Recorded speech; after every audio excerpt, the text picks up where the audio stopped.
what's up mga rata? For this vlog, may unbox tayo ngayon. So yun guys, binili ko to sa Lazada. Portable sewing machine.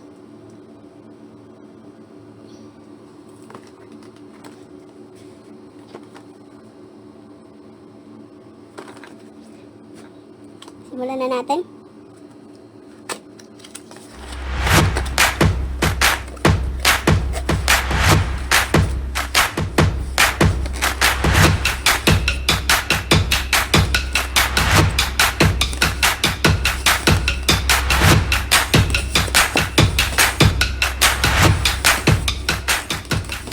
Sigilid muna natin to guys, yung box.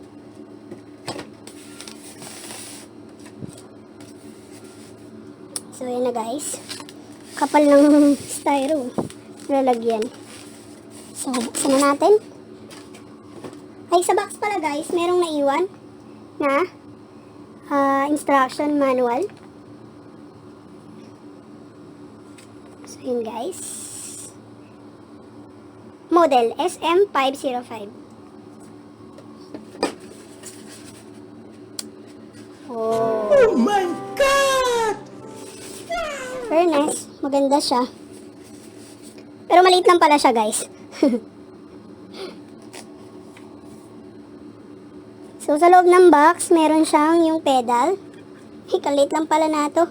Kasi laki lang ng kamay ko. Mas malaki pa yung kamay ko. Ayan. Pedal. And then, meron siyang saksakan. Adapter para sa kuryente siguro ito, no? Adapter. Malit lang din. Cute size. And then, ito na yung ating sewing machine. Oh.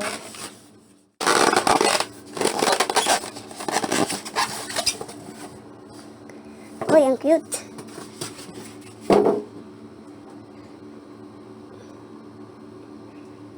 Cute size. So, may 11 tong, ay 12 tong function.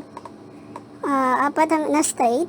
Tapos, ito na iba. Tapos, ito pang butones. Tapos, zigzag na. So, yan guys. Yan ang closer look ng ang tanong, worth it kaya? Makakatahi kaya?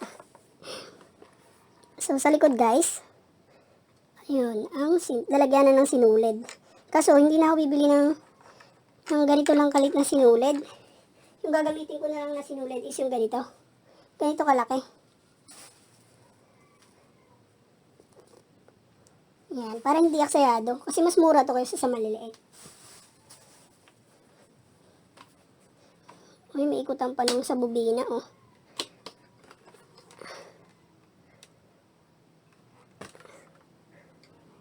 Slip natin.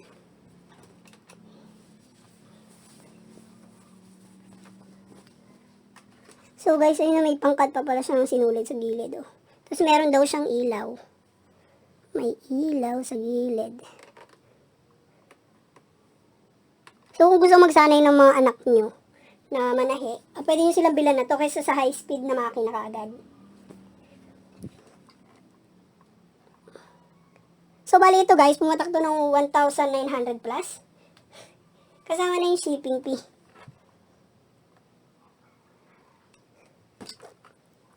So mamaya guys, papakitaan ko kayo ng sample ng tahinyan para makita nyo din. So ayan na guys, i-set up na natin para masubukan natin.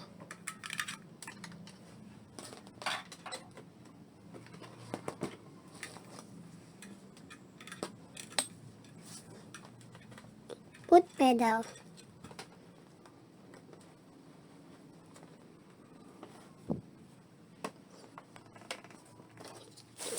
Then yung adapter.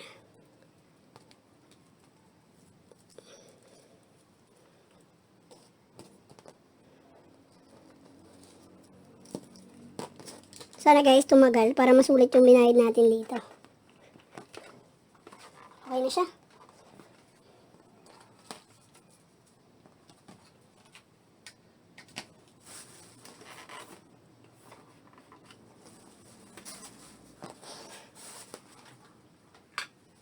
guys, oo nga pala nalimutan ko. Meron nga palang print kasama to. Ito oh. Yung table extension. Diba ang saya? Para hindi malalaglag yung tinatahi mo. So yun, yung stand ng kanyang table. Cute, diba? Pwede sa bata.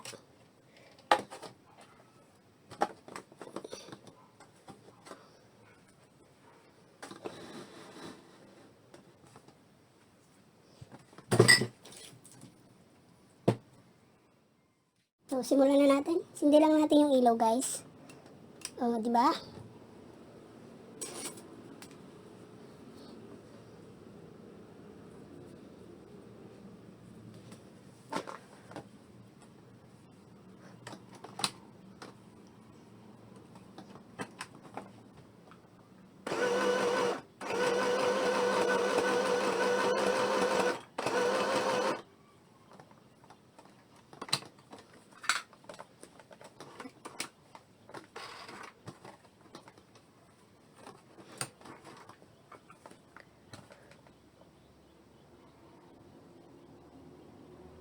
So guys, yun yung tahi niya. Diba pwede na? Try naman natin ngayon yung sa zigzag. Ang number ay number 12. Guys, ito yung pinipihit kapag kapag maglilipat ka ng tahi. And then ito kung gaano ka kadikit-dikit yung tahi. So, subukan natin.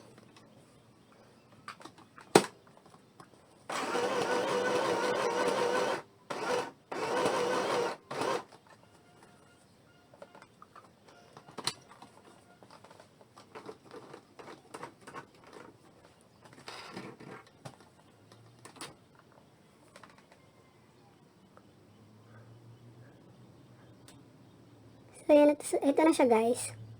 Diba ang galing?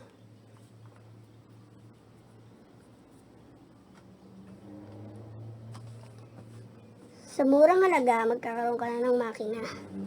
So, pwede mong pagsanayan. Nga pala guys, kung ayaw nyo gumamit ng pedal, pwede nyo gamitin itong high, tsaka low. Ito yung automatic to. Automatic na siyang mananahi. Hindi nyo na kailangan pang tapakan yung pedal. Subukan natin. Ito yung pedal. Subukan natin yung low. Diba? High. Mas mabilis siya. Yun yung normal na pedal. Yung sa high. So, kung tinatamad at diretso lang yung tarahin, diba? Mas okay siya. Hindi mo na kailangan magpakahirap mag-pedal. Basta hawakan mo lang yung tela. High tayo. Up.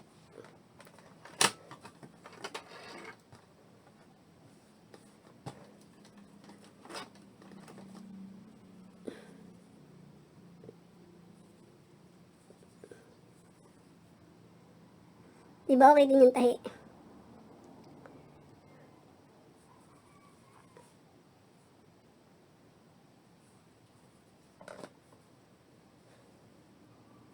So guys, ang maganda dito,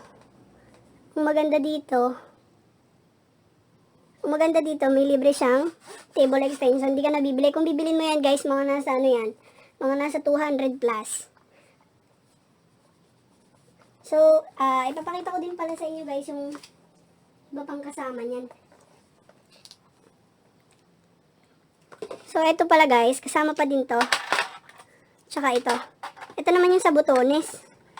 Yun yung sa number 8. Ayan.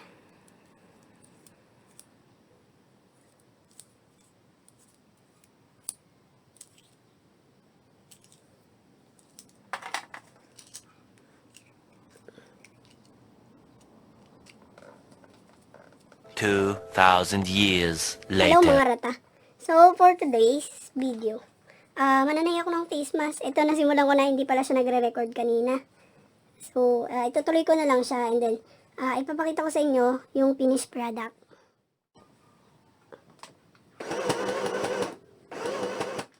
So, ayun na guys. Ito na yung finished product. So, kabilaan yung ginawa ko. Para pwedeng yung harap at yung likod. Ito yung green kanina.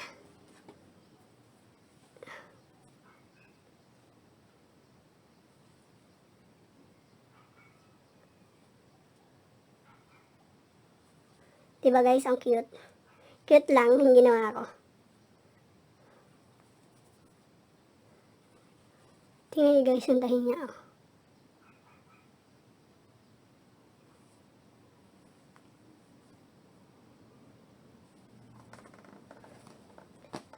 Oo nga pala guys, ipapakita ko din sa inyo yung una kong natahi after ilang weeks na nasa akin tong makina.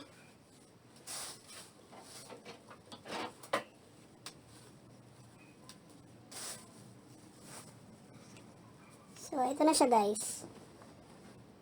Yung pattern na to guys, sinearch ko lang sa internet kung paano magawa. Sa gilid ko lang to guys, para mapakita ko sa inyo yung nagawa ko na gamit yung makina na yan.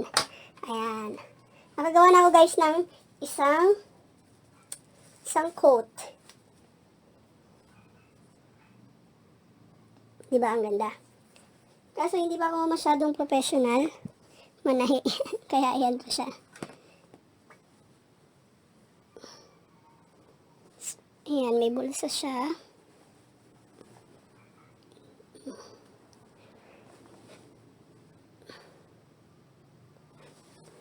Diba guys? Isipin nyo, isang maliit na makina makagawa ng isang coat.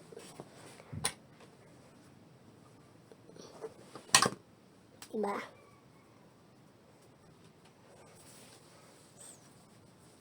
Nakakatawa lang na pwede mo na palang gawin yung sarili mong damit. Bibili ka lang ng tela na gusto mo.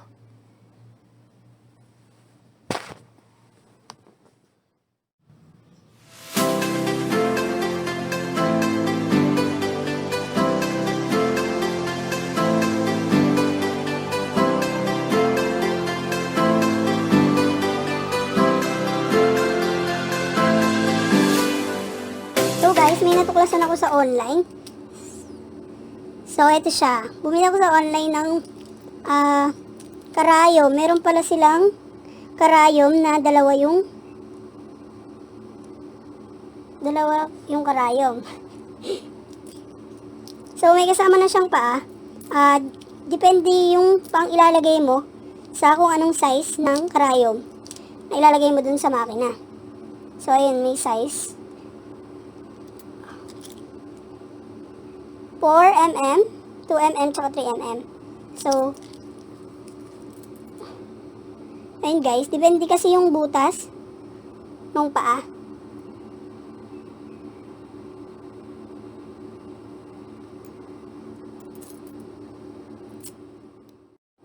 So, ito na guys, ito yung setup kapag dalawa na yung karayom, dalawa na di sinulid mo dun sa gilid.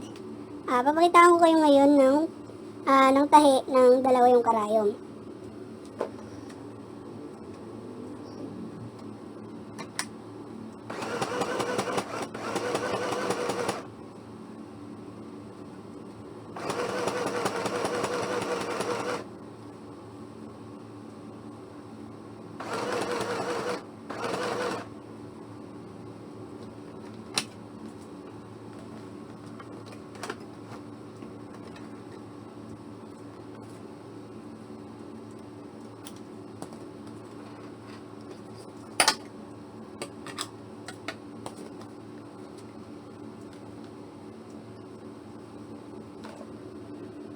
So, eto na guys. Ito yung sample pag dalawa yung karayom na ginamit.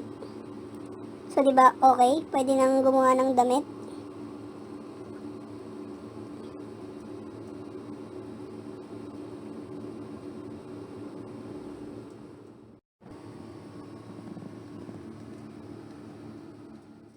So, yun lang guys. I hope na na-enjoy mo tong video na to.